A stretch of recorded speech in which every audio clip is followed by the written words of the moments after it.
Ya, apapun pengkhianatan yang dikatakan atau dituduh, saya tidak akan mengkhianati rakyat Negeri Sabah. Kalau kita paham aspirasi rakyat Negeri Sabah, kita akan pilih aspirasi dan kehendak dan tuntutan rakyat Sabah sebagai beras perjuangan politik kita. Saudara sekalian, bagi saya tuduh apa yang patut. Tapi pada akhirnya rakyat yang menentukan sama ada kita pengkhianat atau sebaliknya. Rakyat yang menentukan sama kita layak untuk meneruskan mentadbir Sabah dan sebagainya. Kita cinta Sabah. Sabah tanah itu. Kita mencinta Sabah. Kita sayang kepada Sabah. Kita sayang kepada rakyat Sabah. Seperti mana saya sayang juga kepada semua anda di hadapan saya. I love all of you. Saya sayang anda semua. Dan kerana itu diletakkan dalam lagu kebangsaan seperti itu asas perjuangan awal kita. Pertama, kita mesti sayang negeri kita, sayang rakyat Sabah. Menjana aset yang sekarang bernilai 5 bilion ringgit. Dan semuanya orang-orang Sabah.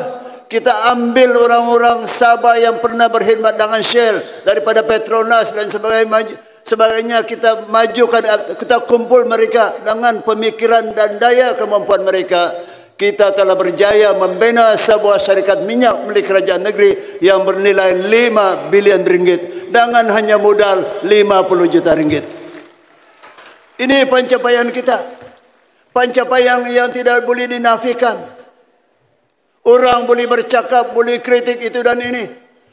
Tetapi ada orang yang pandai mengkritik tapi tidak menyatakan apa rancangan mereka untuk menyelesaikan masalah. Anybody can talk. But tell me, what are the recipe of your suggestions? Kalau sekadar kritik, semua orang boleh kritik. Burung murai pun boleh kritik. Burung tiung yang pandai bercakap pun boleh kritik.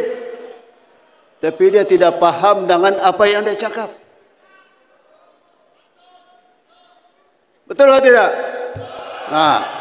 Nah kan sudah cakap, kamu diam-diam. Semua orang boleh bercakap. Saya pun boleh bercakap sampai pagi. Tapi pada akhirnya selepas pagi dan saya mengantuk dan saya tidur, orang akan nilai saya. Lah apalah yang kau dapat? Apalah kami dapat? Itu soalan yang kita perlu tanya. Saya paham hari-hari kritik dalam surat khabar, di Dewan Negeri, di Dewan Undangan kritik, di luar kritik, di surat khabar kritik, betul. Tapi bagi saya, saudara-saudara sekalian, saya sudah sampai kepada tahap di mana what you say is your problem, not my problem.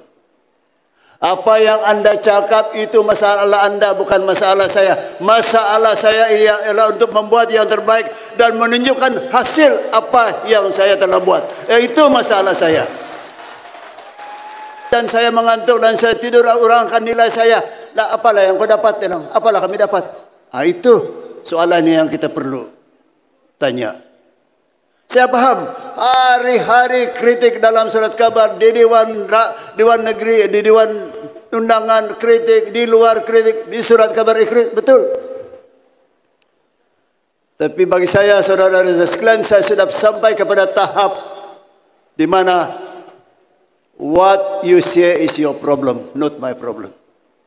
Apa yang anda cakap itu masalah anda, bukan masalah saya. Masalah saya ialah untuk membuat yang terbaik dan menunjukkan hasil apa yang saya telah buat. Itu masalah saya.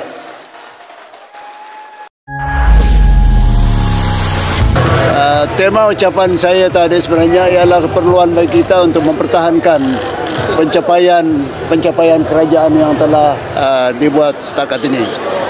Kita sering membandingkan Sabah dengan Sarawak. Tapi kalau kita mau menjadi macam Sarawak, kita mesti ada pemikiran dan juga sikap macam orang Sarawak. Utamakan kestabilan politik. utamakan continuity atau penerusan kepada usaha-usaha yang dibuat. Masalah Sabah ialah kita kerajaan sering berganti. Ya. Dan ini kita dapat lihat bahawa kalau Sarawak hanya pada masa ini Ketua Menteri atau Premier yang ke-6, tapi Sabah sudah ada 16 Ketua Menteri. Dan ini sendiri cerminan berapa tidak stabilnya kedudukan politik dan kerajaan sering bertukar ganti. Jadi bila kerajaan sering bertukar ganti, kita tidak ada masa dan juga gunakan masa untuk menumpukan perhatian kepada pertama penyelesaian masalah asas di Sabah, kedua untuk meneruskan pembangunan. Jadi kalau saya boleh simpulkan, itulah tema ucapan saya sebenarnya.